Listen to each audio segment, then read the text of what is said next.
I know this has nothing to do with Haitian voodoo, but since people have been talking about it whatsoever, and they've been asking me about this shit, you know what I'm saying? And I always tell people, this has nothing to do with Haitian voodoo. I figure, well, fuck it, I'll talk about it because I do have experience with it. Let me tell you guys about transcendental meditation. You know what I'm saying?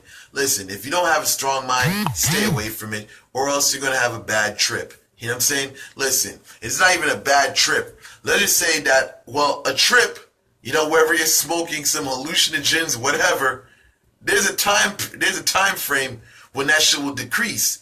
You know what I'm saying? Or it'll stop, like, who knows, a couple of hours or whatever, you know what I'm saying? And it'll just die down. Or if you're smoking weed a couple of minutes whatsoever, you know what I'm saying? But here it goes. Let me tell you something about the whole thing about transcendental meditation. Is this you're basically unlocking certain levels of awareness whatsoever that you're not used to. You know what I'm saying? See, let me explain something to you.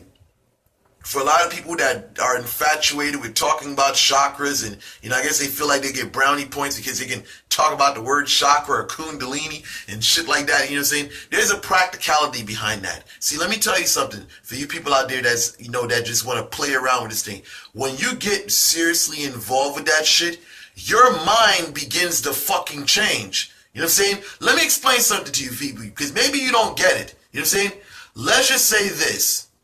It's almost like smoking, it's almost like doing shrooms to a degree, or any form of, like a hallucinogen to a degree. You could say that to a degree, because it's almost in the sense of when you're arising that, or like arising in that level of awareness, your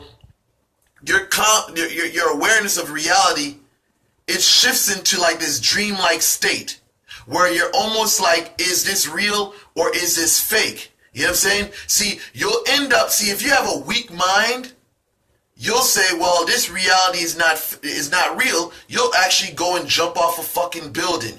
You know what I'm saying? See, this is what I'm saying. When you're getting involved in this transcendental meditation shit, it starts to fuck up your concept of what reality is. You know what I'm saying? So this is why I say, slow your roll. You know what I'm saying? And don't indulge in that shit too much. Stay grounded on earth, because you'll end up fucking yourself up. You know what I'm saying? And it's not one of those things that'll end in a couple of minutes or whatsoever. That shit can prolong for like days. You know what I'm saying? See, when you start doing that shit over and over, it's as though your awareness is expanding, and it lasts for a while, where you can be drinking something and you'll say to yourself, oh shit. You know what I'm saying? This is not real. I'm not really drinking anything. So your mind begins to fuck with you. You know what I'm saying? And if you don't got a strong mind, likelihood of what you're going to do is go to a doctor and they're going to prescribe you some medication, or they may throw you in an insane asylum. Slow your roll, people. That's all I got to say.